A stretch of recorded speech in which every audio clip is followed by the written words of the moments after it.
कभी कभी जिंदगी एक ऐसा मोड़ लेती है जहां ना रास्ता दिखता है, न मंजिल, न पीछे लौटने का हौसला होता है, न आगे बढ़ने की ताकत। ये कहानी है एक ऐसी लड़की की जिसे भरोसे की चादर में लपेटकर जमाने ने बेपर्दा कर दिया, जिसे अपनों ने ठुकराया और गैरों ने नोच खाया। प्रिया का नाम सुनने में भले ही आम लगे, मगर उसकी तकदीर ऐसी थी कि भगवान भी शायद शर्मिंदा हो जाए। एक दिन प्यार के नाम पर उसने सब कुछ छोड़ दिया और बदले में जो पाया वो सिर्फ अपमान, अकेलापन और दर्द था। उसका जिस्म घायल था, पर रूह उससे भी ज्यादा चिल्ला रही थी। उसने अपनी चीखों को दफना दिया था क्योंकि कोई सुनने वाला नहीं था। और जब उसने मौत को गले लगाने का फैसला किया तो उस पल भी किस्मत ने उसे जिंदा रख दिया। लेकिन क्यों? कभी सोचा है आपने, जब एक लड़की सब कुछ खो देती है, सम्मान, पहचान, परिवार, प्यार, तो क्या बचता है उसके पास? इस कहानी में वह सवाल है, इस कहानी में वह जवाब भी है। यह सिर्फ प्रिया की कहानी नहीं है, यह हर उस लड़की की कहानी है जो जमाने की नजरों से हार जाती है, मगर खुद से नहीं। यह कहानी है एक ऐसी बेटी की जिसने अंधेरे में अपना उजाला खुद ढूंढा। गर्मियों की दोपहर थी। सूरज की तेज किरणें सड़क के कोनों को तपाए जा रही थीं। हवा में उमस खुली हुई थी और सड़कें धूल से भरी हुई। ऐसे ही माहौल में एक लड़की स्कूल से लौट रही, नाम प्रिया। चेहरे पर पसीने की बूंदें चमक रही थीं, लेकिन आंखों में सपनों की अलग ही चमक। प्रिया एक साधारण मध्यम वर्गीय परिवार से आती थी। माता पिता ने अच्छे स्कूल में पढ़ाया ताकि वह बेहतर जिंदगी जी सके, मगर उसकी सोच बाकी लड़कियों से अलग। अपने आसपास की दुनिया से संतुष्ट नहीं, बल्कि दिल में अजीब सा जुनून, हर हाल में सपनों को पूरा करने का। मुझे एक दिन बड़ी कार में घूमना है, बड़े बड़े महलों में रहना है, दुनिया का सबसे अच्छा जीवन जीना है, वह अक्सर सहेलियों से कहती। लेकिन जब वे हंस देती तो लगता कि शायद उसकी सोच वे समझ नहीं पा रही। उसका घर एक संकरी गली में, छोटा सा आंगन, एक तुलसी का पौधा और टूटी फूटी चारपाई। मां घर के कामों में व्यस्त, पिता सरकारी ऑफिस में मामूली नौकरी करते। हर चीज सीमित, ख्वाहिशें भी। स्कूल से लौटते समय प्रिया की साइकिल एक तेज रफ्तार बाइक से टकरा गई। झटका इतना तेज कि वह सड़क पर गिर पड़ी। घुटनों से खून रिसने लगा। दर्द से कराह रही थी कि बाइक सवार झट से उतरा और बोला, अरे देख के चला करो ना।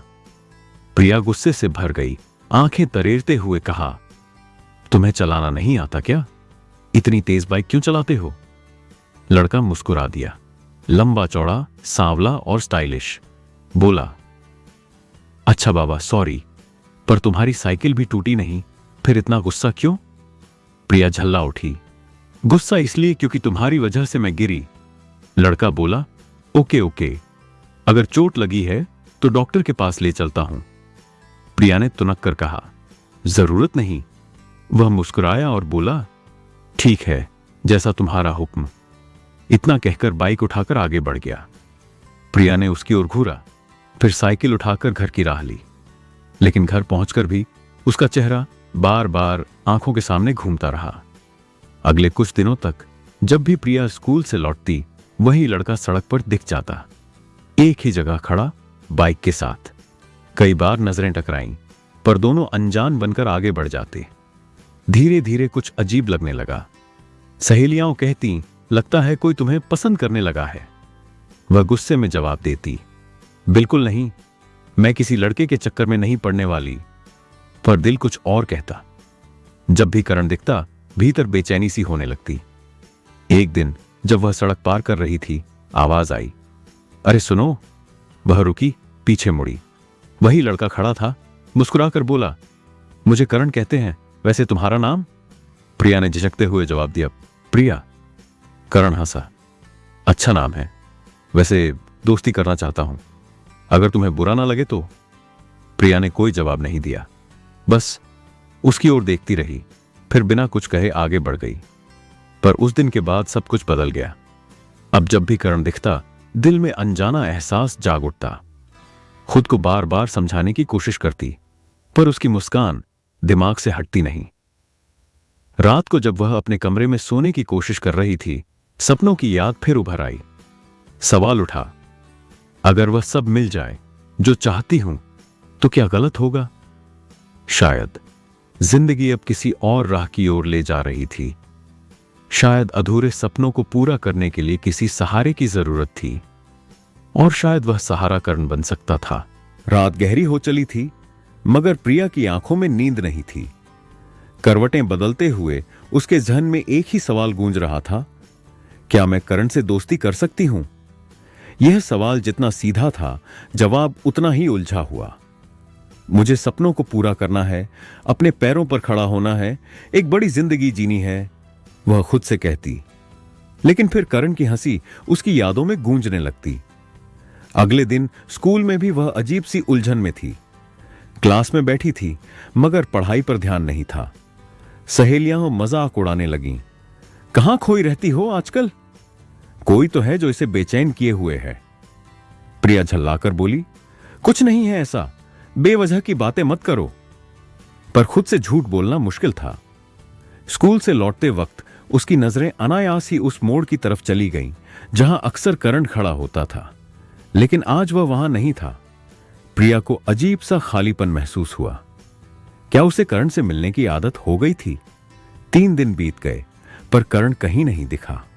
प्रिया की बेचैनी बढ़ने लगी। फिर एक दिन जब वह बाजार से लौट रही थी, तभी अचानक किसी ने पीछे से आवाज दी, अरे सुनो। वह पलटी तो सामने करण था। आज वह बिना बाइक के था, बस यूं ही पैदल। कहां थी इतने दिनों से? करण ने मुस्कुराते हुए पूछा। प्रिया ने चौंक कर कहा, मैं तो हमेशा यहीं थी। तुम कहां थे? करण हंस पड़ा। तो तुमने मुझे मिस किया? प्रिया झेंप गई और जल्दी से बोली, ऐसी कोई बात नहीं है। करण ने हल्की मुस्कान के साथ कहा, अच्छा, तो ये मत पूछो कि मैं कहां था, और मैं ये नहीं पूछूंगा कि तुमने मुझे मिस किया या नहीं। प्रिया चुप हो गई। करण फिर हल्के से बोला, एक कॉफी पिएं? प्रिया ने थोड़ी हिचकिचाहट के बाद कहा, ठीक है, लेकिन सिर्फ 10 मिनट। कैफे में बैठकर करण और प्रिया ने पहली बार खुलकर बातें की। तुम्हारे सपने क्या हैं? करण ने पूछा। प्रिया ने संजीदगी से कहा, बड़ी जिंदगी जीनी है, अपने पैरों पर खड़ा होना है, अपने परिवार को गरीबी से निकालना है। करण प्रभावित हुआ। उसने कहा, अच्छा है, लेकिन सिर्फ सपने देखने से कुछ नहीं होता, मेहनत भी करनी पड़ती है। प्रिया ने गहरी सांस लेते हुए कहा, जानती हूं, और मैं मेहनत करूंगी। करण ने हल्के से कहा, अगर कभी तुम्हें किसी की जरूरत पड़े तो याद रखना, मैं हमेशा रहूंगा। प्रिया ने कोई जवाब नहीं दिया, लेकिन उसके दिल की धड़कनें तेज हो गईं। उलझनें बढ़ने लगीं। घर लौटने के बाद भी प्रिया का दिमाग उसी मुलाकात में अटका था। क्या करण सच में उसकी जिंदगी का हिस्सा बनने वाला था? वह समझ नहीं पा रही थी कि यह दोस्ती थी या कुछ और। पर एक बात तो साफ थी, अब उसकी जिंदगी पहले जैसी नहीं रही। करण के आने से उसकी दुनिया में एक नई हलचल थी। उसका सपना अब सिर्फ ऊंचाइयों को छूने तक सीमित नहीं था, बल्कि करण भी उस सपने का हिस्सा बनने लगा था। लेकिन क्या यह सिर्फ दोस्ती थी या कुछ और?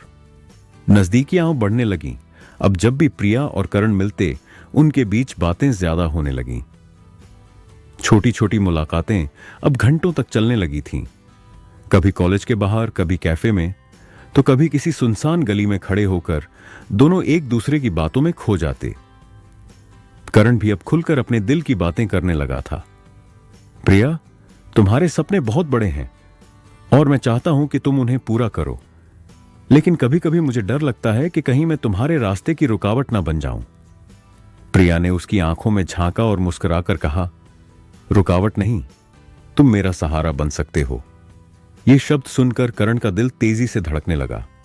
उसे पहली बार एहसास हुआ कि प्रिया की जिंदगी में उसकी जगह कितनी खास हो रही है। एक दिन करण ने उसे झील के किनारे बुलाया। वहां हल्की ठंडी हवा चल रही थी, पानी पर चांद की रोशनी झिलमिला रही थी। माहौल रोमांटिक था।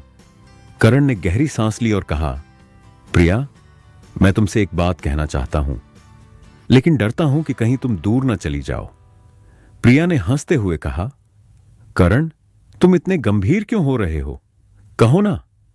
करण ने झील के पानी में कंकड़ फेंकते हुए कहा, मुझे नहीं पता कि तुम्हें यह सुनकर कैसा लगेगा, लेकिन मैं तुमसे बहुत प्यार करता हूं। तुम मेरी जिंदगी का वो हिस्सा बन गई हो जिसे मैं कभी खोना नहीं चाहता। प्रिया का दिल जोरों से धड़कने लगा। उसे खुद पर यकीन नहीं हो रहा था कि यह वही करण था जिससे कुछ महीने पहले उसकी बस एक मामूली टक्कर हुई थी। कुछ देर की खामोशी के बाद उसने धीरे से कहा, करण, मैं भी तुम्हें पसंद करने लगी हूं। करण की आंखें खुशी से चमक उठीं।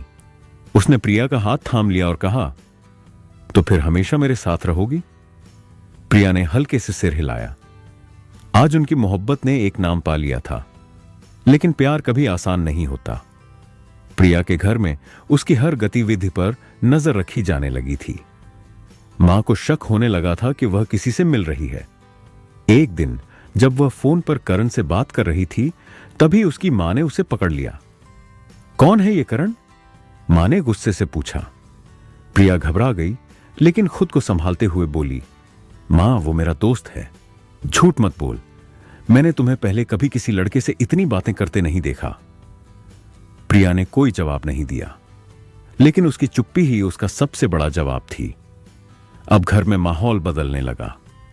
उसकी हर आवाजाही पर रोक लग गई। फोन छीन लिया गया। बाहर जाने पर सख्ती बढ़ा दी गई। प्रिया को एहसास हुआ कि यह रिश्ता अब सिर्फ उनका नहीं रहा, अब इसे दुनिया से लड़ना होगा। करण भी इस बदलाव को महसूस कर रहा था। वह बेचैन रहने लगा। एक दिन जब प्रिया किसी बहाने से घर से बाहर निकली तो करण उससे मिला और बोला, हम ऐसे कब तक मिलेंगे प्रिया? मैं तुम्हें अपनी जिंदगी में पूरी तरह चाहता हूं, चोरी छिपे नहीं। प्रिया की आंखों में आंसू आ गए। करण, मुझे भी अब डर लगने लगा है। अगर हमारे घर वाले हमारे खिलाफ हो गए तो? करण ने प्रिया का हाथ थामा और बोला, तो हम भाग चलेंगे। प्रिया चौंक गई। क्या? हां प्रिया, अगर हमें साथ रहना है तो और कोई रास्ता नहीं बचा। प्रिया के दिल में एक तूफान उठने लगा। क्या वह सच में अपने परिवार को छोड़ सकती थी? प्रिया का दिल दो दिशाओं में खींच रहा था। एक तरफ उसका परिवार था जिसने उसे इतने सालों तक संभाला, और दूसरी तरफ करण था जिससे वह बेइंतहा प्यार करने लगी थी। लेकिन अब सवाल था कि वह किसे चुने। करण से मिलने के बाद जब प्रिया घर पहुंची तो उसकी मां पहले से ही गुस्से में बैठी थी। जैसे ही वह अंदर आई, मां ने कड़क आवाज में पूछा, कहां गई थी तू? प्रिया ने झूठ बोलने की कोशिश की, लेकिन मां की आंखों में कुछ ऐसा था कि वह झूठ बोल ही नहीं सकी। मां, मैं करण से मिलने गई थी। यह सुनते ही मां का चेहरा लाल हो गया। उन्होंने जोर से प्रिया का हाथ पकड़ा और कहा, तू समझती क्यों नहीं? वो लड़का तेरे लिए ठीक नहीं है। हम तेरा भला चाहते हैं और तू हमारी इज्जत मिट्टी में मिलाने पर तुली है। मां, करण बुरा इंसान नहीं है, वो मुझसे सच्चा प्यार करता है। प्रिया ने हिम्मत जुटाकर कहा, प्यार? ये सब फालतू की बातें हैं।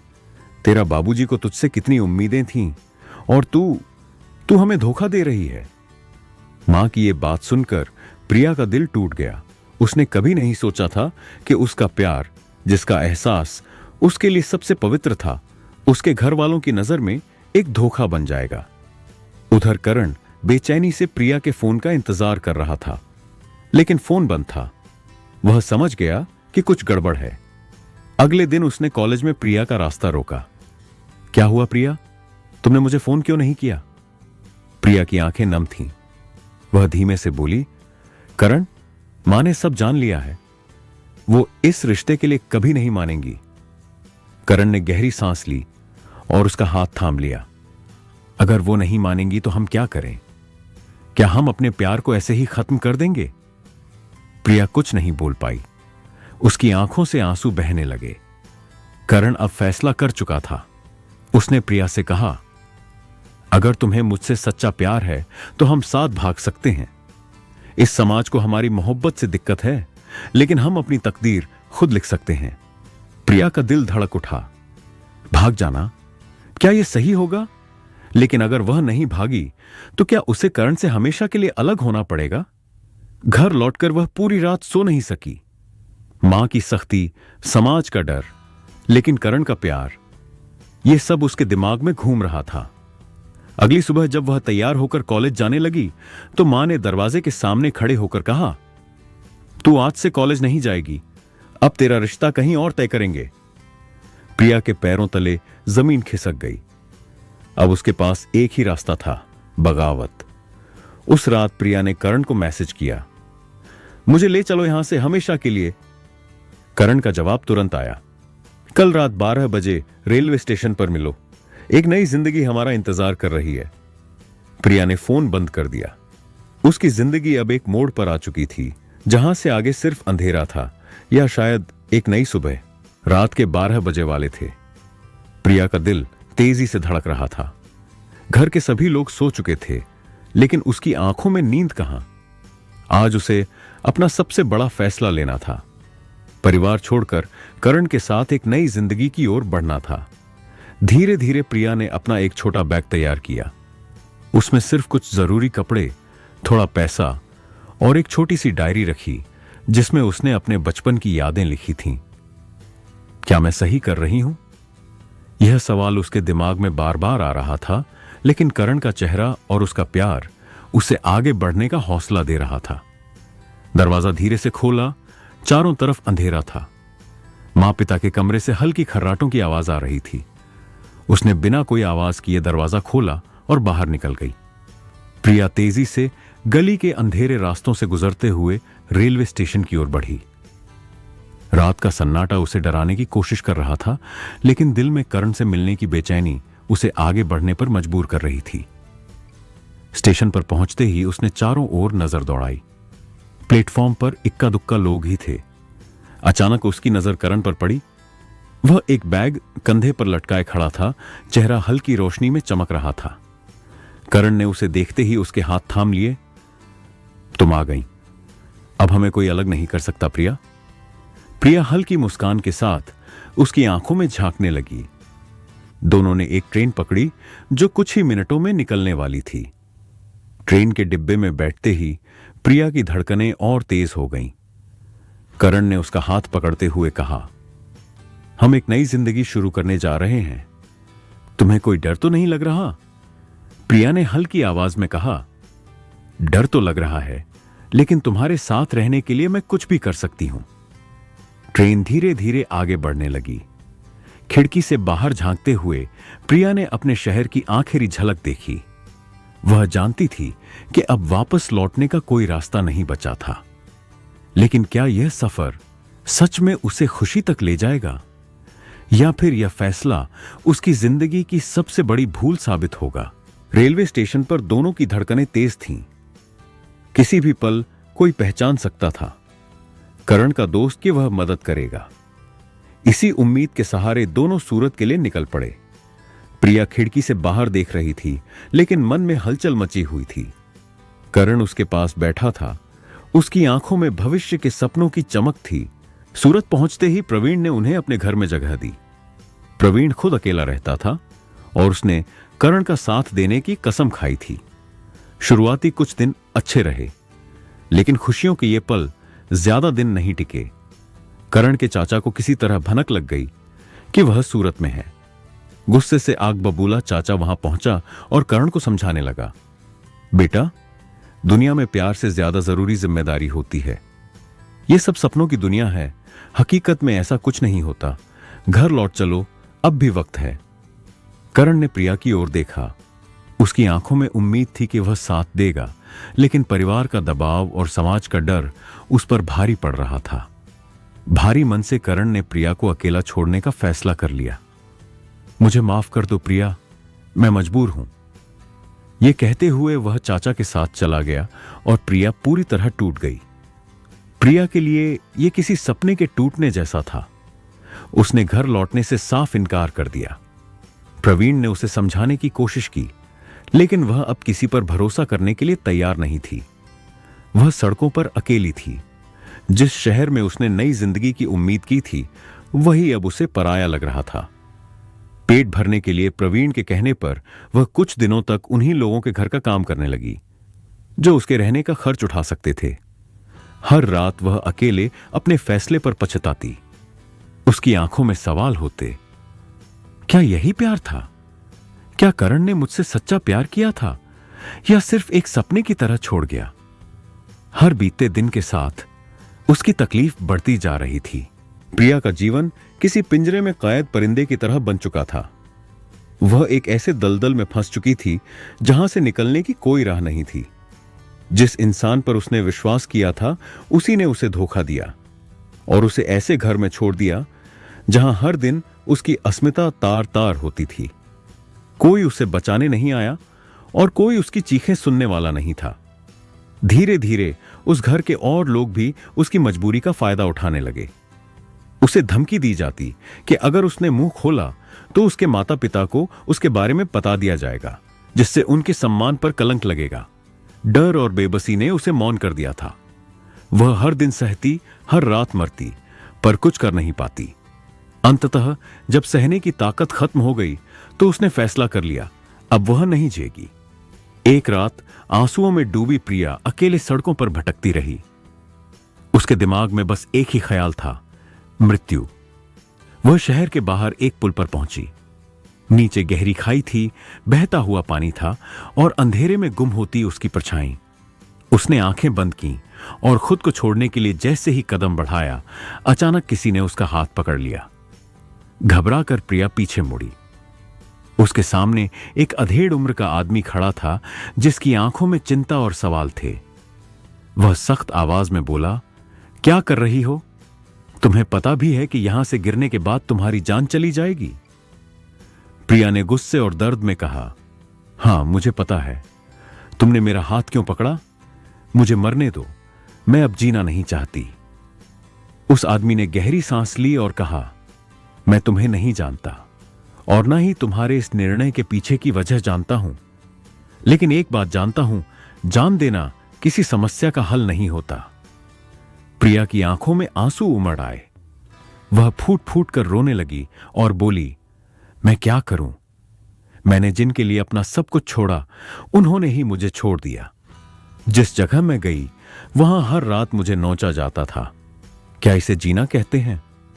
उस आदमी ने शांत स्वर में कहा, देखो बेटी, जो तुमने खो दिया उसे वापस पाना मुमकिन नहीं, लेकिन इसका यह मतलब नहीं कि जिंदगी खत्म कर दी जाए। यह दुनिया सिर्फ छीनना जानती है, देना नहीं। अगर तुम्हें कुछ चाहिए तो तुम्हें उसे छीनना पड़ेगा, चाहे वह तुम्हारा खोया हुआ आत्मसम्मान हो या तुम्हारी खुद की पहचान। प्रिया को उसकी बातों में एक उम्मीद की किरण दिखाई दी। उसने धीरे धीरे सिर हिलाया। वह आदमी उसे अपने घर ले गया। घर छोटा था लेकिन उसमें अपनापन था। उसकी पत्नी ने जब प्रिया को देखा तो सवाल किया, यह कौन है? आदमी ने सारी बातें बताईं। उसकी पत्नी ने बिना किसी सवाल के प्रिया को अपने घर में शरण दे दी। कुछ दिनों बाद उस आदमी ने प्रिया से पूछा, तुम क्या काम करना जानती हो? प्रिया ने झिझकते हुए कहा, मुझे कढ़ाई और सिलाई आती है। बस, फिर क्या था? उस आदमी ने थोड़े पैसे इकट्ठा कर उसे एक सिलाई मशीन दिलाई और एक छोटी सी दुकान खुलवा दी। धीरे धीरे महिलाओं के कपड़े सिलने का काम शुरू हुआ। प्रिया अब अपने पैरों पर खड़ी होने लगी थी। वह अब किसी की मोहताज नहीं थी। समय बीतता गया। प्रिया की दुकान चल पड़ी। जो लोग कभी उसे एक निर्बल लड़की समझते थे, अब उसकी हिम्मत की दाद देने लगे। उसने अपने अतीत को भुलाकर अपने भविष्य की नई इबारत लिखी। प्रिया की जिंदगी धीरे धीरे पटरी पर आने लगी थी। उसने अपने घावों को सीना सीख लिया था। जिस सिलाई की मशीन को उसने कभी सिर्फ शौक के लिए छुआ था, अब वही उसके आत्मसम्मान की नींव बन चुकी थी। उसके पास खोने को अब कुछ नहीं था, लेकिन पाने को एक पूरी दुनिया थी, आत्मनिर्भरता की, पहचान की और स्वाभिमान की। लेकिन नियति को कुछ और ही मंजूर था। एक दिन वह अपने छोटे से दुकान के बाहर बैठी महिलाओं से नाप ले रही थी कि अचानक किसी की तीखी नजरें उस पर ठहर गईं। वह नजरें पहचान की थीं और उन आंखों में झटका था। सामने उसके मामा खड़े थे। उसी शहर में रहते थे, मगर प्रिया को इसका इल्म तक न था। प्रिया ने उन्हें देखा और सहम गई, जैसे कोई चोर रंगे हाथों पकड़ा गया हो।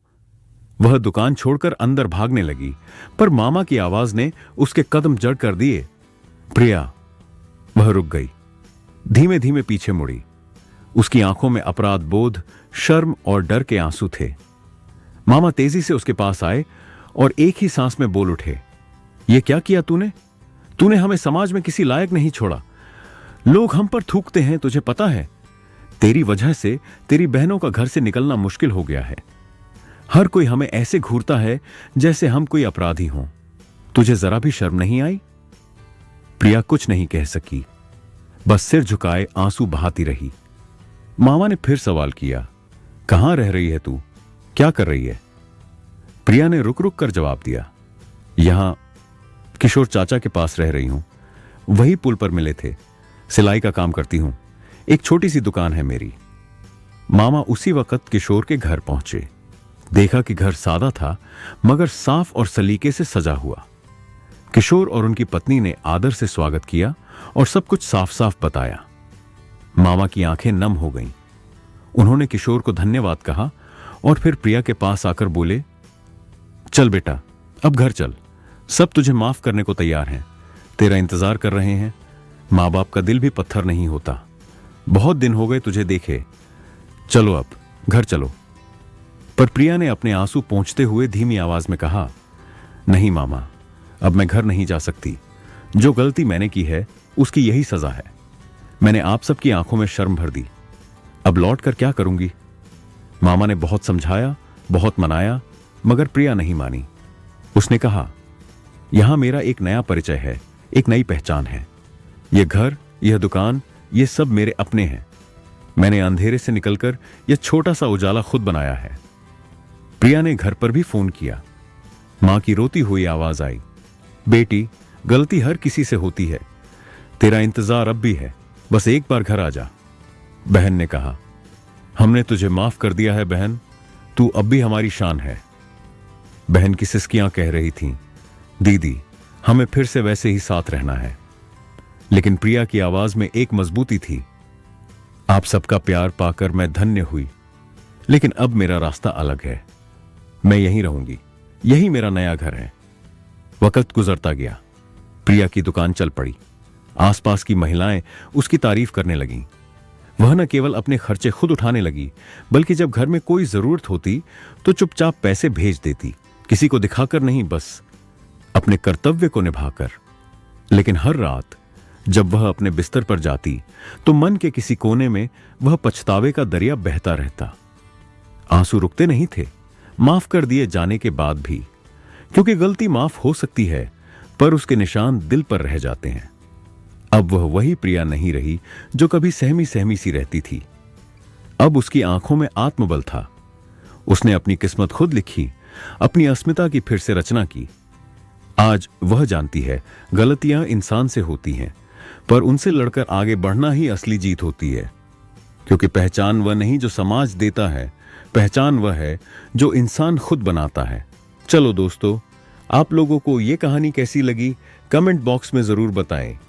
अगर अच्छी लगी हो तो वीडियो को लाइक करें और चैनल को सब्सक्राइब जरूर करें। मिलते हैं अगली कहानी में, तब तक के लिए नमस्ते।